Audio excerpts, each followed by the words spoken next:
Welcome back to Just Chattin', and this is the series of videos we do on Thursday and Sunday evenings just for our own entertainment.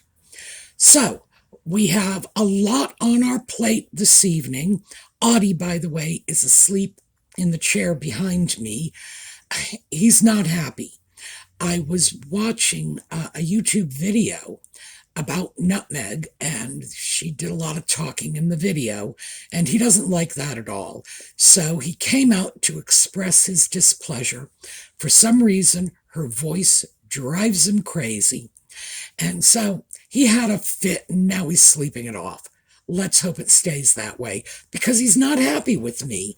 As well, he shouldn't be, because he knows that I am aware of his dislike of the sound of her voice, and he expects me to not play it around him, and I wouldn't have if I knew he was going to be coming into the room. He was actually asleep in the bedroom when I started listening to that video, and I didn't realize he had come out. So yes, I'm in the doghouse with the cat tonight. Anyway, we have a lot to deal with, so we're going to get into the intro and get into it so that we can get out of here at a reasonable time tonight. All right, I'll be back in a minute.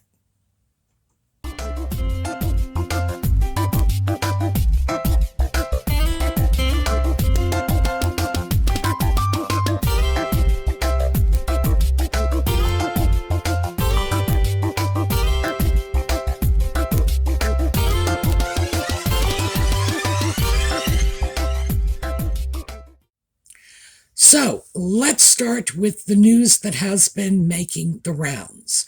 And that is that the leak, if you want to call it that, of the names of the two alleged individuals who had the conversation about how dark Archie would be has been sort of unfolding.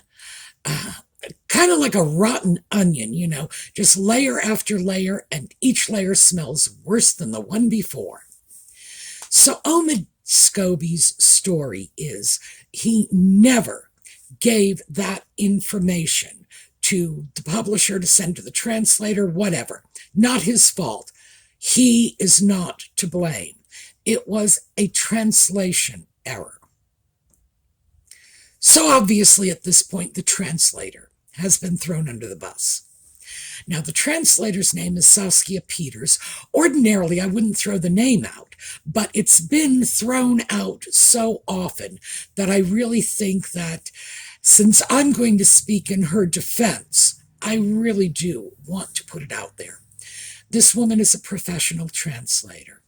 And for those of you who are not really aware of how professional translators work, when they are translating something like a book, a letter, whatever, yeah, okay, so it's not a big deal, it's a novel.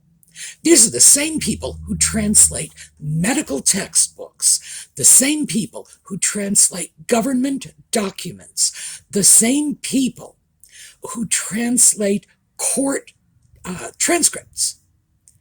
These people they don't make mistakes. Let's start off with that. They're good.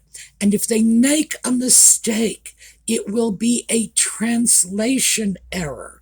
It will be a word that they got wrong. And that's rare, because this is what they do for a living. And if they don't know the word, they look it up. What they don't do is just throw something in on a whim. It's absolutely unthinkable that even a low-grade translator, just your Uncle Pete translating a letter from your Venezuelan pen pal, is going to throw in a couple of random names. Unthinkable. So the very idea that a professional translator, someone with the skill and experience to translate a book, is going to just say, well, I don't like the King of England, so I'm going to throw his name in there. Really? The idea that anybody could accept this as a possibility is absolutely laughable. The translator has said that she did what she was supposed to do. She's a translator. She translates what's in front of her. If those names were not there, she was not going to put them in. After all, why would she? It would be professional suicide, for starters. And she has no dog in this fight. This is somebody else's book about events that are taking place in somebody else's country. Why would she do that? So I really wanted to just say, for the record, I do not believe this. I do not think any rational person could believe this. And if you believe it, please rethink what's going on in your head, because this woman had nothing to gain by that. But of course, she's been tainted by the allegations. It is my personal belief that she would do well to consult an attorney and sue Omid Scobie personally for defamation in saying that it was a translation error, when in fact there's no way that could have happened. No way. In reality, I think we all know what's going on. This is a bit of information that, well, Scobie or his paymasters, let's just put it that way, want to throw out there to vilify the main villains, well, vilify the villains, yeah, in Nutmeg's personal fairy tale, which is, the dreaded Princess Catherine and the evil, wicked King Charles. And believe me, in the book, King Charles is the major villain. A lot of people have said, oh, it's William. No, it's not William. It's Charles. This guy is going after the king, hammer and tongs. So the fact is, no. Who has anything to gain from this? Well, let's face it, Nutmeg does have a history of conveniently leaking things, doesn't she? Does anybody remember the 5 friends who leaked that Dear Daddy letter to People magazine? Oh yeah, tried and true strategy for her. So I think we know who was behind it. But I do want to say, I want to go on record as saying this, dragging an innocent woman into this mess and claiming that she was responsible for the error it's not just an outrage, it's absolutely reprehensible. I hope she sues for damages. I really do. I don't know if she will. I would imagine she's probably just going to go hide in the back room until this passes. But, and I mean, I'm smiling when I say that, but the truth is, what happened to this woman is awful. She is not in the public light. This is not a woman who in any way courted this kind of attention, yet she is up to her eyeballs in a ridiculous scandal simply because she had the misfortune to be targeted by a very unprofessional man. So, let's move away from that. Next up, I thought we'd take a look at the fundamental assumption of Omid Scobie's Endgame, which is that the monarchy is on its last legs. So, to that end, let's just check out the monarchy's popularity. And these figures are current because this is third quarter of 2023, which you will see on the images on the screen. So let's start with the most popular royal, Queen Elizabeth II. Now, even though at the time that this poll was compiled, she had been dead for a year, it still doesn't surprise me that she is the most popular royal at 80%. Next up, Catherine, Princess of Wales at 71%. Then William, Prince of Wales at 69%. And this represents the top tier. I've divided these simply so that I could get it onto the screen into 4 groups, and we're starting with the top tier.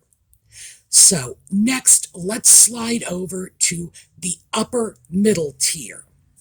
And these people's numbers are not separated by very much, but, they are separated. So what we have next up is Princess Anne at 64%. Then we have Zara Phillips. That came as quite a surprise to me. I'm glad to see her there, but I really was not expecting her to rank quite so high. Zara Phillips at 54%. King Charles III at 52%. Sophie, Countess of Wessex at 50%. And this is the middle section. So let's go on to the lower middle tier. And these are the folks that are falling below the 50% mark. Edward, Earl of Wessex, or actually, isn't he Duke of Edinburgh now? Okay, so let's go back to Sophie. Instead of Countess of Wessex, Sophie, Duchess of Edinburgh. My apologies. Now we have Camilla, Queen Consort, at 41%. Princess Eugenie of York, 30%. Princess Beatrice of York, 25%. And that would be pretty low, except there are those that are lower. And here is the bottom rung. Prince Harry, Duke of Sussex and Sock Puppet, 24%. Meghan, Duchess of Sussex and well-known histrionic, 23%. Andrew, Duke of York, we all know what he is, and I'm not allowed to say it on YouTube, 9%. And I wanted to share that with you simply because, as you can see, the monarchy is still intact. It's still popular. If this is what a monarchy on its last legs looks like, well, I don't know. What can I say? The world is upside down.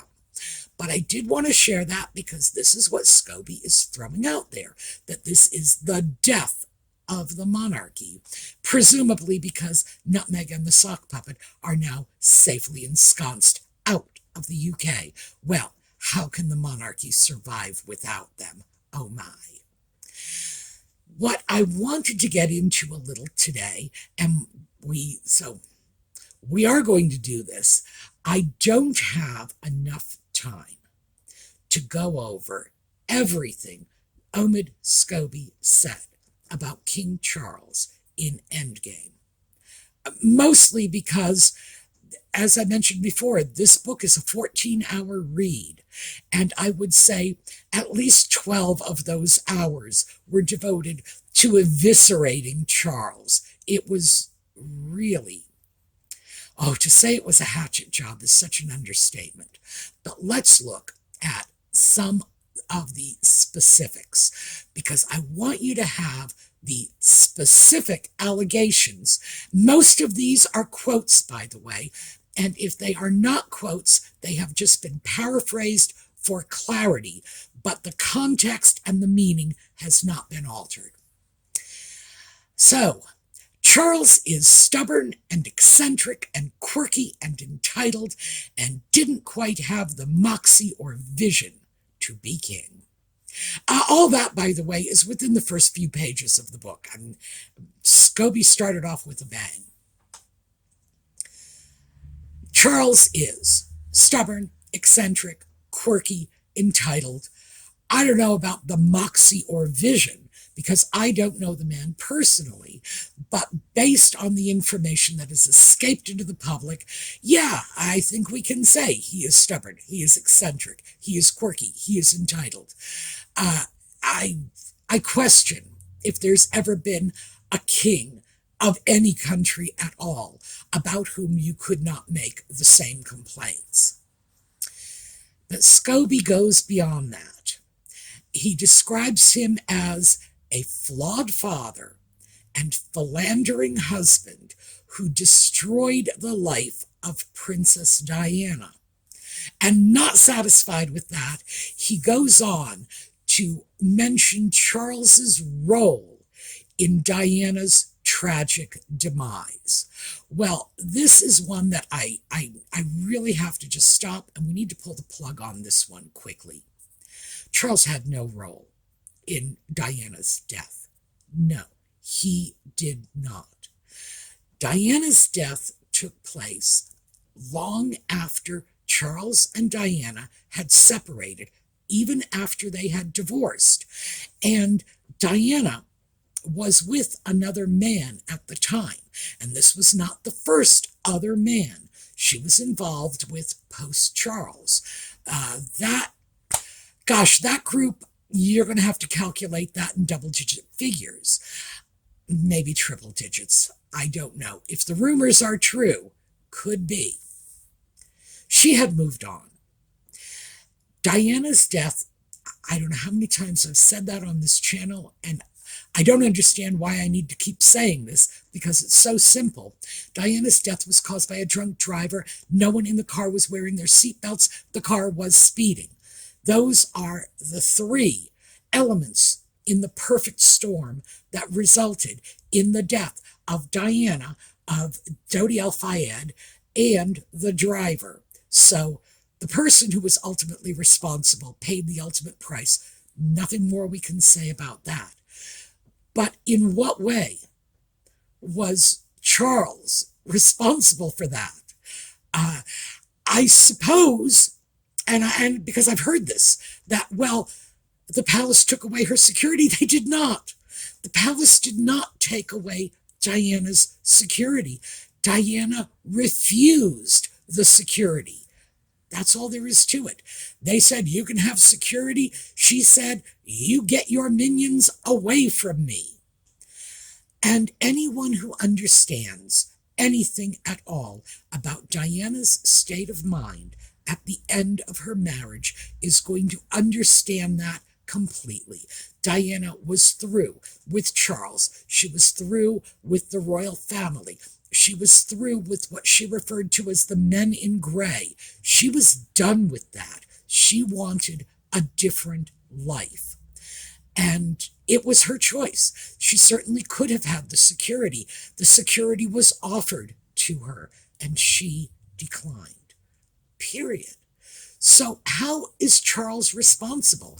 Charles wouldn't have been responsible even if the palace, which is to say the British government, had not continued to provide Diana with security. If it had been the government's choice, Charles wouldn't have been responsible. The only thing Charles could have done to undo a situation like that, and of course this is all hypothetical, would be to pay for her security out of his own pocket. And I think we all know there's no way in the world Diana would have allowed herself to be surrounded by the personal employees of her ex-husband. What woman would? So how is Charles responsible for this? Well, Steube doesn't say, but then again, he doesn't back up any of these statements. There are no sources for any information that was not already out in the public domain to begin with. But his so-called revelations, no sources. A source told me. Well, the source is unnamed, and there are no more specifics than that. So, Charles, he goes on to say, might have preferred a life as Queen Camilla's tampon. Oh, ouch. That I thought was in incredibly poor taste. Yes, Tampon Gate. I'm sure many people remember it. I remember it vividly. I was a grown adult when that came out. So for those of you who don't remember it, it was a private conversation between Charles and Camilla that was alleged to have taken place in 1989. And it's been said that it was on cell phones, but I was alive then. So, no, it was probably cordless phones, which sent out phone conversations as radio signals. somebody, and I believe it was a ham radio operator, picked up the phone conversation and recorded it, and apparently held on to it for a while and eventually sold it.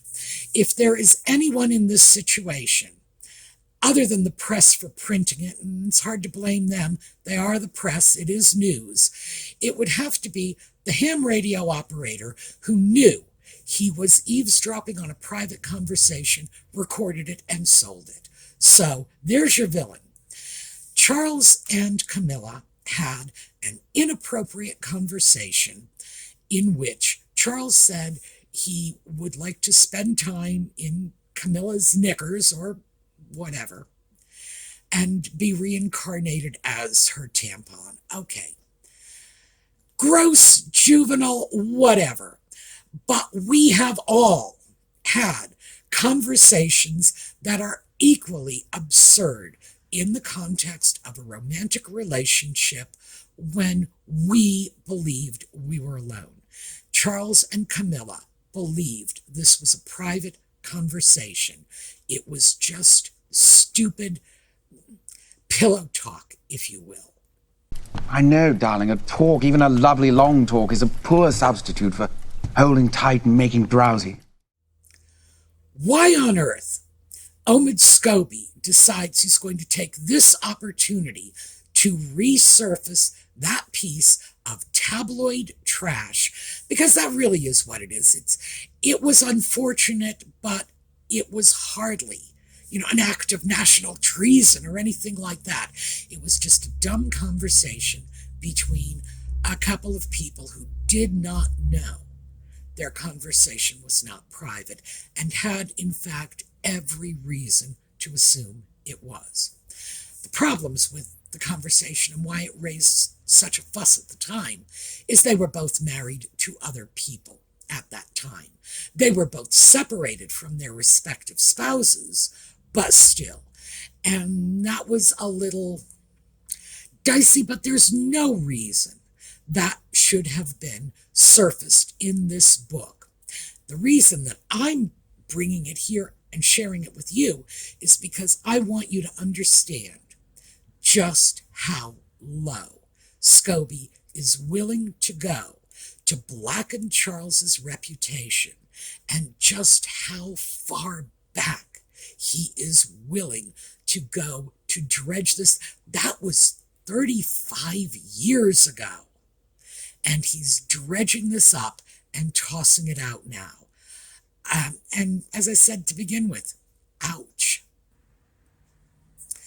He also mentions the Cash for Honors scandal.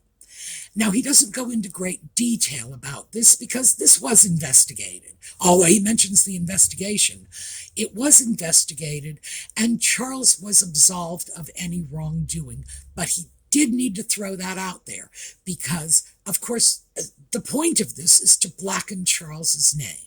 So, Cash for Honors scandal. The main point. So, and here's where we come to it. According to Scobie, this is Charles' biggest sin. His failure to initiate a substantive dialogue with Prince Harry. And he couples that with an inability to address family matters head on. So, that's it in a nutshell. Throughout the book, Scobie threw this out that Charles should have reached out to Harry. He should still reach out to Harry. They should all be going to Harry like obsequious little minions to deal with his issues and engage in substantive dialogue while he says Charles should initiate it. And somehow fix this breach. So my question here is why? Harry's the one who left. He's the one in California. He is the one continually attacking his family, even through Scobie's book, because there is no power on earth that will convince me that Nutmeg and the Sock Puppet do not have their fine hands in this, because too many of their grievances are being repeated virtually verbatim. Too many of their lies are being repeated virtually verbatim. Too many of their injuries are being discussed, and too many of their peccadillos are being whitewashed and spun to make it appear to be someone else's fault. No, this is justification for them.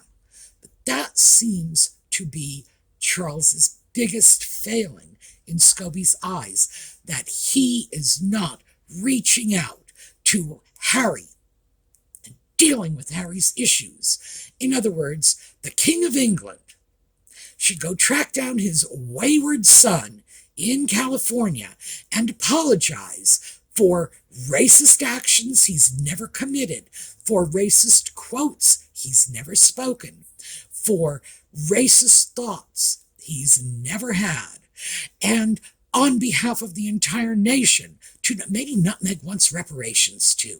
That does seem to be sort of a common thread here, and Scobie certainly mentions it in his book.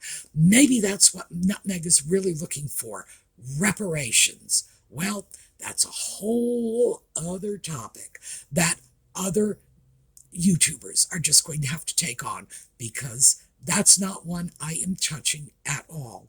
But it sure does look like that is the ultimate agenda here. So, next up, what do we have? Oh, yes. Charles was jealous of Harry's popularity and William's preferred status, so he turned a blind eye to press leaks. That, by the way, was a direct quote. And Camilla apparently did the same. So let's talk about that for a moment. First of all, Harry was certainly popular at one time. He was right up there with the Queen. However, it's important to remember that the reason he was popular was because the worst of his behaviors were covered up by the royal family and the extended royal family in terms of the aides and the courtiers. Things were covered up. Scobie does, in fact, in a rare instance of actually providing a specific example, he mentions that when Harry's drug use first became common knowledge, well, probably wasn't when it first became common knowledge, but when it became common knowledge among the British journalists, that Charles packed the sock puppet off to rehab, even going so far as releasing a photograph of Charles' sock puppet in front of a rehab center that wasn't even the rehab center he sent the sock puppet to. I wasn't sure. I was looking at that thinking, why am I supposed to see something wrong with this? Charles stepped in, did what he needed to do, which was bring the sock puppet to rehab, because the drug situation was already out there. It was already making headlines. So in order to protect the sock puppet, Papa drags him off to a rehab center and provides a picture, photographic evidence, so everybody can see it's being addressed. Now, Scobie's take on this is that poor Harry was the sacrificial lamb. Charles did all this just to make himself look like a good father. No, it's very clear that Charles and everybody else scrambled around in order to shore up Harry's good name, such as it is, and make it appear evident that they were taking it seriously. I would have to say this is exactly what people do right across the board when their kid gets caught with his fingers in the cookie jar, or, in the bong, as in Harry's case. This is what people do. I shall ship the boy off to rehab, and it will be perceived as okay because we're doing something. What other choice do you have? I was surprised that Scobie thought this was something that could be painted up in any way that would make Charles look like the bad guy. Frankly, it just made Harry look like what he was, an overindulged, drug-abusing adolescent. But that's my take on it. So I think we have time for one more. I am going to... Okay. He said that Charles, quote, discredited Meghan and Harry through negative press briefings. In other words, Charles was leaking stories, but not just leaking, but briefing stories to the press about Nutmeg and the sock puppet. Funny thing is, not a one. Apparently, they had two years as a married couple in the UK. And we're told this was happening all the time. Where are the stories? Name one. Is there a single smoking gun anywhere? Is there one journalist willing to say, yes, that bad story I wrote about Nutmeg and her sock puppet Pat came to me from Charles, from Charles's office, from Charles's aides? No. This is nothing. This is what Steube wants to believe, and it's being presented as fact without one iota of proof. All right, that is all I have time for today. In fact, I've probably gone over time, but I did want to give you some of the specific allegations. Oh, and do keep in mind, this hasn't even gone out of the first chapter yet, okay? So this is just, it's like the tip of the iceberg. Everything was in the same vein. But these are the specifics. So when I say it was a hatchet job aimed at Charles, this is what I mean. This is what I'm talking about. Things that have nothing whatsoever to do with the supposed end of the monarchy, like a 35-year-old pillow talk conversation between a man and a woman who were in love and thought they were talking privately. How horrid. All right, that is what I have for you today. Hopefully next week we'll pick up with something else, but who knows? You let me know in the comments. Do you want more tidbits out of Endgame, or are you ready to move on to something else? All right, we're going to take a look at a slideshow on the way out, and I will see you all next week. In the meantime, have a terrific day.